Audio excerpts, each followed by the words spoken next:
ఏ నిమిషానికి ఏమి జరుగునో ఎవరు ఊహించెదరు అనే ఒక పాట అందరం విన్నాం. సో ఇప్పుడు ప్రస్తుతం జరుగుతోంది. ప్రజలందరిలో కూడా ఒక భయం. ఏ నిమిషంలో ఎవరు ఎప్పుడు ఎలా చనిపోతారో తెలియదు. చనిపోతున్నారు, కానీ ఎలా చనిపోతున్నారు అంటే మాసివ్ హార్ట్ అటాక్. ఆ హార్ట్ అటాక్ అనేది ఎంత దారుణంగా ఉందంటే నిలబడిన వాళ్ళు నిలబడినట్టే కుప్పకూలిపోతున్నారు, కూర్చున్న వాళ్ళు కూర్చున్నట్టే చనిపోతున్నారు. మనం పునీత్ రాజ్ కుమార్ దగ్గర నుంచి మొదలు పెట్టుకుని తారక రత్న వరకు సెలబ్రిటీసే కాదు, కామన్ మెన్స్ కూడా పూర్తిగా హార్ట్ అటాక్ సంబంధించి ఒక ఒక మ్యాసివ్ హార్ట్ అటాక్స్ అంటే ఒక విధంగా చెప్పాలంటే ప్రజలు ఎందుకు చనిపోతున్నారో వాళ్ళకి హార్ట్ అటాక్ని గుర్తించలేని పరిస్థితి కూడా లేని పరిస్థితి. ఎందుకంటే కూర్చున్న వాళ్ళు కూర్చున్నట్టు కూలిపోతున్నారు. ఒకవేళ హార్ట్ అటాక్ వస్తే దాన్ని తప్పించుకోవడానికి సిపిఆర్ చేయడానికి వేరే సోర్సెస్ ఉంటాయి. బట్ అక్కడ వాళ్ళు కూర్చున్నట్టే చనిపోతున్నారు. సిపిఆర్ చేసినా కూడా లాభం లేని పరిస్థితి ప్రస్తుతం నెలకొంది. దగ్గరగా ఒక నెల రోజులుగా అయితే దగ్గర 100 మంది ఇదే విధంగా హార్ట్ అటాక్తో ప్రాణాలు కోల్పోతున్నారు. అయితే ఈ ప్రాణాలు కోల్పోతున్నారు ఒక ఎత్తు అయితే, గత కొన్ని రోజులుగా ఒక వార్త అనేది హల్చల్ చేస్తోంది. దానికి ప్రధానంగా కోవిషీల్డ్ వ్యాక్సిన్ వేసుకున్న వారికి మాత్రమే ఇటువంటి హార్ట్ అటాక్ సంభవిస్తున్నాయని ఒక వార్త కూడా హల్చల్ చేస్తున్న నేపథ్యంలో ఎన్నో పుకార్లు హార్ట్ అటాక్ మీద వస్తున్నాయి. అసలు వాస్తవం చెప్పే హార్ట్ అటాక్ వచ్చే కన్నా ఈ వార్తలు వింటేనే హార్ట్ అటాక్ వచ్చే పరిస్థితి ప్రస్తుతం అంతా నడుస్తున్న నేపథ్యంలో మనతో ప్రముఖ కార్డియాలజిస్ట్ ఉన్నారు పల్లెం పెద్దేశ్వర గారు. చాలా కొన్ని వేల హార్ట్ ఆపరేషన్స్ చేసిన రికార్డు ఉంది. సార్, హార్ట్ అటాక్ మీరు వింటున్నారు, నిలబడిన వాళ్ళు నిలబడినట్టే చనిపోతున్నారు. అసలు ఎందుకు చనిపోతున్నారు కూడా అర్థం కాని పరిస్థితి. బేసిక్గా హార్ట్ అటాక్ అంటే అందరికీ కూడా గుండె నొప్పి ఉంటుంది, గంటలో హాస్పిటల్ తీసుకెళ్లాలని మీలాంటి వాళ్ళు చెప్తూ ఉన్నారు. కానీ ఇక్కడ నిమిషాల్లోనే చచ్చిపోతున్నారు. రీజన్ ఏంటి సార్? ఇప్పుడు ఈ హార్ట్ అటాక్ ఈ మధ్యన మనం చూసేదాన్ని కూడా యంగ్ పేషెంట్లో వస్తుంది. ఈ యంగ్ పేషెంట్లో ఏంటంటే హార్ట్ రక్తనాళాలు ఫ్రీగా ఉంటాయి, బ్లాక్స్ ఏమి ఉండవు. ఇప్పుడు పెద్దవాళ్ళు వచ్చేవి ఏంటంటే బ్లాక్స్ వల్ల వస్తాయి. బ్లాక్ మెల్లగా క్లోజ్ అవుతుంది కాబట్టి బాడీ అడాప్ట్ అయ్యి వాళ్ళకి టైం ఇస్తుంది. నడిచినప్పుడు నొప్పి రావటం, దానికి వాళ్ళు హాస్పిటల్కి వెళ్ళి చూపించుకోవటానికి టైం ఉంటుంది. కానీ యంగ్ పేషెంట్స్లో నార్మల్ రక్తనాళాలకు హార్ట్కి వెళ్ళే రక్తనాళాలు సడన్గా బ్లాక్ అవటం వల్ల వాళ్ళకి టైం ఉండదు. మెయిన్ రక్తనాళంలో కనుక బ్లాక్ అయితే స్పాట్లో కొలాప్స్ అవుతారు. బీటింగ్ ప్రాబ్లం వచ్చి వెంట్రికులర్ ఫిబ్రిలేషన్ అనే ఒక రకమైన బీటింగ్ ప్రాబ్లం వచ్చి అది వెంటనే బీపీ 0కి వెళ్ళిపోతుంది, కొలాప్స్ అయిపోతారు. అది వితిన్ 3 minutesలో కనుక షాక్ ఇచ్చి రికవర్ చేయగలిగితేనే వాళ్ళు మళ్ళీ నార్మల్గా అవ్వగలుగుతారు. సో ఈ క్లాట్స్ ఎందుకు వస్తున్నాయి అనే దానికి సో మెనీ రీజన్స్. మనం అనుకున్నట్టు కొంతమందికి హెవీ స్మోకింగ్, అవి హ్యాబిట్స్. ఇప్పుడు పేషెంట్ చనిపోయాడు అనేది చూస్తున్నాం, కానీ వాళ్ళ బ్యాక్గ్రౌండ్ ఏంటి, వాళ్ళకి ఎందుకు ఇలా అవుతుంది, వాళ్ళకున్న హ్యాబిట్స్ ఏంటి, వాళ్ళ ఫుడ్ హ్యాబిట్స్ ఏంటి, వాళ్ళు ఏమైనా డ్రగ్స్ వాడుతున్నారా, ఇవన్నీ ఉంటాయి. ఈ ఫ్యాక్టర్స్ ఏం మనకు తెలియదు, సడన్గా అయిందే చూస్తున్నాం. సో ఇవన్నీ ఏంటంటే ఈ యంగ్ పేషెంట్లో రావడానికి హెవీ స్మోకింగ్ ఒక రీజను. ఈ మధ్యన మెయిన్ రీజను డ్రగ్ ఎడిక్షన్. ఇది సైలెంట్గా జరుగుతుంది, బాగా ర్యాంపెంట్గా ఉంది. ఈ డ్రగ్స్, కొకైన్ ఇలాంటి డ్రగ్స్ తీసుకుంటే రక్తనాళంలో స్పాజం వచ్చి స్పాట్లో క్లాట్ అయిపోతుంది. సో వీటికి వన్ ఆఫ్ ద రీజన్, తెలియని బిహైండ్ ది కట్టన్ జరుగుతున్నది ఏంటంటే డ్రగ్ ఎడిక్షన్ అనేది. ఫర్ ఎగ్జాంపుల్ హైదరాబాదు, ఈ మెట్రోపాలిటన్ సిటీస్ అన్నిటిలో డ్రగ్స్ టూ మచ్, పిల్లలు మామూలు ఎడ్యుకేటెడ్ స్టూడెంట్స్ కానీ వీళ్ళందరూ బాగా అడిక్ట్ అవుతున్నారు. So this is one of the most important reason. Sir, ఇక్కడ ఇంకొక డౌట్ ఏంటంటే మీరు చెప్పారు ఎంగేజ్లో ఉన్న వాళ్ళంతా కూడా బహుశా చెడు వ్యసనాలకు అలవాటు పడి అన్నారు. కోవిడ్కి ముందు ఇట్లా యంగర్స్ చనిపోయింది చాలా రేర్గా వింటున్నాం. కోవిడ్ తర్వాత ఈ సంవత్సర కాలంలో విపరీతంగా యంగ్స్టర్స్ చనిపోతున్నారు. సో అప్పుడు లేనిది ఇప్పుడు ఉందంటే కోవిడ్ ప్రధాన కారణంగా అనిపించట్లేదు సార్? అదే చెప్పబోతున్నా. One of the other reason is covid తర్వాత కూడా ప్రాబ్లమ్స్ వస్తాయి. కానీ కోవిడ్ వచ్చిన తర్వాత కానీ వ్యాక్సినేషన్ తర్వాత కానీ వితిన్ 3 monthsలోనే జరుగుతాయి అవి. 3 months తర్వాత కోవిడ్ని బ్లేమ్ చేయడానికి ఛాన్సే లేదు. అసలు అలా జరగడానికి ఛాన్స్ లేదు. మీకు Covid virus effects maximum 6 weeks ఉంటుంది. ఈ 6 weeksలో మనకి హార్ట్ రక్తనాళాలు కానీ ఎనీ రక్తనాళంలో క్లాట్ అవడానికి టెండెన్సీ. కోవిడ్కి ఉన్న వన్ ఆఫ్ ద డేంజరస్ ఏంటంటే క్లాటింగ్ టెండెన్సీ. ఈ క్లాటింగ్ బ్రెయిన్లో అయితే పెరాలసిస్ వస్తుంది, హార్ట్లో అయితే హార్ట్ అటాక్ వస్తుంది, చేతులకి కాళ్ళకి అయితే వాటికి చేతులకి గ్యాంగ్రీన్ వచ్చి చేతులు తీయాల్సిన పరిస్థితి వస్తుంది. సో ఈ effects maximum 6 weeks to 3 months ఉంటుంది. 3 months తర్వాత కోవిడ్ ఎఫెక్ట్ ఉండే ఛాన్సే లేదు. సో ఈ 3 months మనం ఇకోస్ప్రిన్ కనుక తీసుకుంటే ఆ ప్రాబ్లం కూడా రాదు. మోస్ట్ ఆఫ్ ది హాస్పిటల్స్ ఏంటంటే మెజారిటీ వాడుతున్నారు. కొంతమంది ఈ కోవిడ్ తర్వాత ఈ ట్యాబ్లెట్స్ ఇవ్వని వాళ్ళకి ఎఫెక్ట్స్ కనపడినాయి. అందువల్ల 3 months వాడాలన్నమాట. ఆ వాడినప్పుడు ఈ ప్రాబ్లమ్స్ వస్తాయి. బట్ మనం జనాలు అనుకుంటున్నట్టు ప్రతిదీ కోవిడ్కి ఇప్పుడు కోవిడ్ ఆల్మోస్ట్ తగ్గిపోయి మీకు మోర్ దాన్ 6 months నుంచి ఏం కోవిడ్ కేసులే లేవు. ఇంకా వచ్చే సడన్ డెత్లన్నీ కోవిడ్ అంటే అది పాయింట్ లేదు అసలు. సో సార్ ఇక్కడ చాలా చాలా ఇంపార్టెంట్ క్వశ్చన్ మిమ్మల్ని అడగాలి. అంతా కూడా వైరల్ అయిపోతుంది సార్. చిన్న వార్త వచ్చినా వైరల్ చేసే ఈ రోజుల్లో కోవిషీల్డ్ తీసుకున్న వారే చనిపోతున్నారు అని ఒక వార్త హల్చల్ చేస్తుంది. అందరూ కూడా భయపడిపోతూ ఉన్నారు. నేను కోవిషీల్డ్ చూసుకున్నా నేను కూడా చచ్చిపోతానేమో అని ఒక భయం అందరికీ వచ్చేసింది. నిజంగానే కోవిషీల్డ్ వల్ల, కోవిషీల్డే కదా సార్, కోవాక్సిన్ అని ఇంకోటి అవ్వండి, వ్యాక్సిన్ తీసుకోవడం వల్ల చనిపోయే పరిస్థితి ఉంటుందా? వ్యాక్సిన్ అంటే ఏంటంటే బేసిక్గా వ్యాక్సిన్ అంటే ఈ కోవాక్సిన్ వైరస్ ఆర్ కోవిషీల్డ్ ఒక COVID-19 వైరస్ని ఆ పార్టికల్స్ని ఇంజెక్ట్ చేస్తారు. సో అదేంటంటే మళ్ళీ లైట్గా ఇన్ఫెక్షన్ క్రియేట్ చేయటం. వ్యాక్సిన్ అంటే ఏంటి, మన బాడీలో మైల్డ్ ఇన్ఫెక్షన్ క్రియేట్ చేసి ఇమ్యూనిటీని పెంచి దానివల్ల కోవిడ్ని ప్రొటెక్షన్ కోసం వాడతాం. అది మెకానిజం. సో కోవిషీల్డ్ కానీ కోవాక్సిన్ కానీ ఏది ఇచ్చినా మనకి మైల్డ్ ఇన్ఫెక్షన్ వస్తుంది, కోవిడ్ ఇన్ఫెక్షన్. సో దేనికైనా ఆ టెండెన్సీ ఫస్ట్ 1 week 2 weeks లేకపోతే ఒక 6 weeks ఉంటుంది.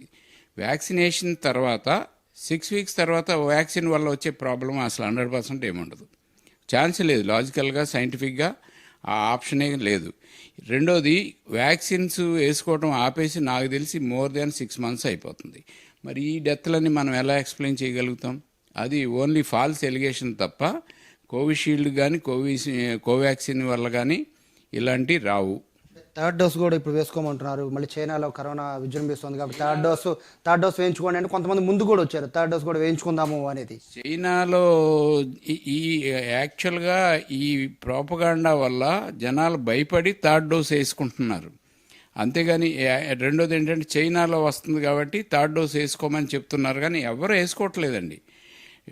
సపోజ్ వ్యాక్సిన్ వేసుకున్న తర్వాత వితిన్ 2 weeks కనుక ఇది జరిగితే వ్యాక్సిన్ని మనం ఎంప్లాయ్ చేయొచ్చు. బట్ వ్యాక్సిన్ వేసుకుని 1 year అయిపోయినాక ఏదైనా సడన్ డెత్ అయితే వ్యాక్సిన్ వల్ల అనటం అనేది సైంటిఫిక్గా యాక్సెప్ట్ అవ్వదు. సార్ ఇంకొకటి, మీలాంటి డాక్టర్స్ చాలామంది సీనియర్స్ చెప్తున్నారు, ఆస్పిరిన్ లాంటి ఒక టాబ్లెట్ జేబులో పెట్టుకోండి, ఆస్పిరిన్ మీ చేతిలో ఉంటే జేబులో ఉంటే హార్ట్ అటాక్ రాదు, ఇమ్మీడియట్గా వేసుకోండి, కొంతవరకు కూడా తగ్గించుకోవచ్చు మరణాన్ని అంటుంది. నిజంగా ఆస్పిరిన్కి అంటే అటువంటి మెడిసిన్కి ఈ హార్ట్ అటాక్ని తగ్గించే పవర్ ఉంటుందా? 100% ఉంటుంది. బట్ యాస్పిరిన్ అందరూ వేసుకోవాల్సిన అవసరం లేదు. దోస్ హూ ఆర్ అంటే రిస్క్ ఉన్నవాళ్ళు, ఫర్ ఎగ్జాంపుల్ ఫ్యామిలీలో సడన్ డెత్స్ ఉన్నాయి. సో ఒకే ఫ్యామిలీలో 2-3 సడన్ డెత్స్ యంగ్ పేషెంట్స్ పోయారనుకోండి, ఆ ఫ్యామిలీలో మెంబర్స్ కనుక యాస్పిరిన్ ఎటరోస్టాటిన్ వేసుకుంటే ఖచ్చితంగా 100% ప్రొటెక్షన్ ఉంటుంది. వాళ్ళకి అటాక్స్ వచ్చే ఛాన్స్ చాలా తగ్గిస్తుంది, దాని ఎఫెక్ట్ ఉంటుంది. కాకపోతే మీరు అడిగినట్టు యాస్పిరిన్ జేబులో పెట్టుకుంటారు, సడన్గా కొలాప్స్ అవుతారు. అలాంటి దానికి ఎవరు ఏం చేసేది, అక్కడ మీకు మానిటర్ ఉండి డీఫిబ్ మానిటర్ ఉండి షాక్ ఇస్తే తప్ప వాళ్ళని సేవ్ చేయలేరు ఎవరు. డీఫిబ్ మానిటర్ ఉండి హాస్పిటల్లో జరిగిందనుకో 99% వాళ్ళు సేవ్ చేయగలుగుతాం. బట్ ఆ 3 minutes కనుక వాళ్ళు రికవర్ చేయలేకపోతే సర్వైవ్ అయ్యే ఛాన్స్ లేదు. బట్ యాస్పిరిన్ అనేది యాస్పిరిన్, క్లోపిడోగ్రిల్, ఎటరోస్టాటిన్ ఈ 3 drugs హార్ట్ అటాక్ రాకుండా ప్రివెంట్ చేస్తాయి.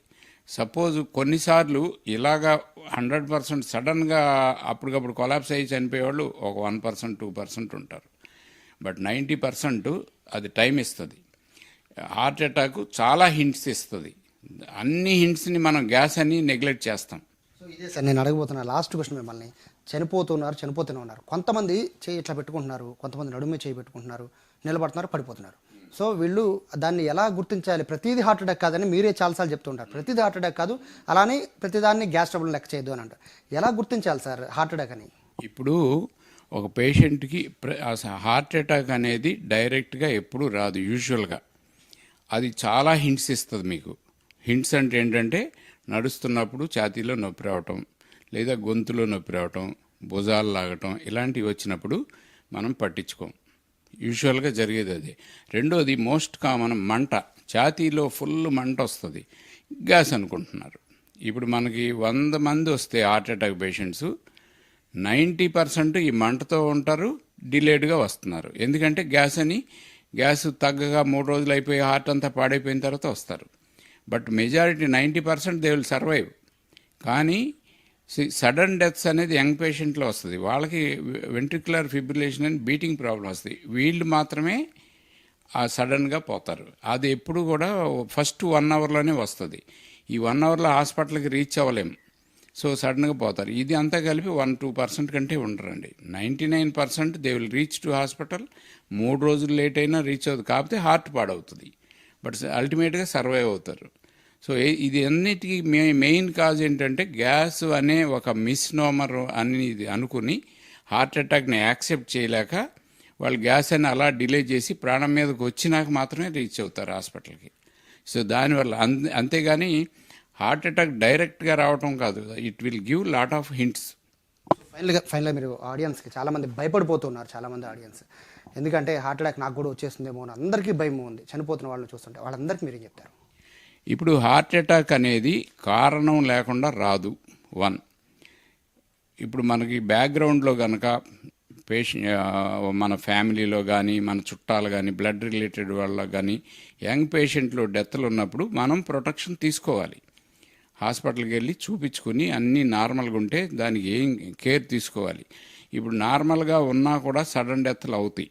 అలాంటి వాళ్ళు ఇకోస్ప్రిన్, యాస్పిరిన్ అనేది ఎటోరోస్టాటిన్ ఈ 2 తీసుకుంటే దానివల్ల ప్రొటెక్షన్ ఉంటుంది. రిస్క్ ఉన్న వాళ్ళు ఖచ్చితంగా తీసుకోవాలి. దానివల్ల బ్లాక్స్ రావు, ఉన్న బ్లాక్స్ పెరగవు, బ్లాక్స్ బ్రేక్ అయ్యి అటాకులు రావు. సో కేర్ తీసుకోవాలి. అది అందరూ వాళ్ళు. రెండోది మంట, ఛాతీలో మంట అని చెప్పి దాన్ని గ్యాస్గా కాకుండా ఇమ్మీడియట్గా వెళ్ళి ఒక ఈసీజీ తీసుకొని నియరెస్ట్ చూసుకొని దానికి సమ్ ప్రొటెక్షన్. గ్యాస్ అయినా సరే హార్ట్కి సంబంధించి రిస్కులు ఉన్నాయి. మనకి స్మోకింగ్ అలవాటు ఉంది, మంట వచ్చింది, హార్ట్ అటాక్ వేలో ఉండాలి. రెండోది 60 ఏళ్ళు 70 ఏళ్ళు ఉంటాయి, వాడికి మంట వస్తే ఆ ఏజ్లో గ్యాస్ అని అసలు చేయటం ఫూలిష్. వాళ్ళు ఖచ్చితంగా హాస్పిటల్కి వెళ్ళి చూపించుకోవాలి. యంగ్ పేషెంట్ అంటే 30 ఏళ్ళ వాళ్ళు అసలు చేయటంలో అర్థం ఉంది. బట్ స్టిల్ గ్యాస్ మంట వచ్చిన ప్రతి వాళ్ళు ఒక ఈసీజీ తీసుకుని దాన్ని రూల్ అవుట్ చేసుకోవటం మంచిది. అలాగే మీరు దాన్ని అట్లా చేస్తేనే 100% ప్రివెంట్ చేయగలుగుతాం. ఈ గ్యాస్ అనుకుంటారు, ఒకసారి కొలాప్స్ అవుతుంది. దాని ముందు చాలా సిమ్టమ్స్ వస్తాయి, అవి మనకు తెలియదు అంతే. థ్యాంక్ యూ సార్, చాలా వాల్యుబుల్ ఇన్ఫర్మేషన్ ఇచ్చారు. ప్రతి ఒక్కరు కూడా హార్ట్ అటాక్ విషయంలో మాత్రం అసలు భయపడదు, కానీ జాగ్రత్త పడమని డాక్టర్స్ చెప్తున్నారు. ముఖ్యంగా ఏదైతే గత కొద్ది రోజులుగా కోవిషీల్డ్ వల్ల ఎవరైతే వ్యాక్సిన్ వేసుకున్నారో వాళ్ళు చనిపోతున్నారనే వార్త కూడా పూర్తి అవాస్తవమని, వ్యాక్సిన్స్ వల్ల అసలు ఎవరు చనిపోయే పరిస్థితి ఉండదని డాక్టర్ చాలా క్లియర్గా చెప్తున్నారు. ఖచ్చితంగా ప్రివెన్షన్ అనేది ఖచ్చితంగా ప్రతి ఒక్కరు కూడా తీసుకోవాలి. హార్ట్ అటాక్ వస్తే సిమ్టమ్స్ వస్తాయి కాబట్టి సిమ్టమ్స్ ద్వారా ముందే గుర్తిస్తే కనుక హార్ట్ అటాక్స్ అనేవి మోస్ట్లీ మనం అరికట్టచ్చని డాక్టర్ పల్లెం పద్మేశ్వరరావు చెప్తున్నారు. కెమెరా పర్సన్ స్వామితో సాయి, సుమన్ టీవీ, విజయవాడ నుంచి.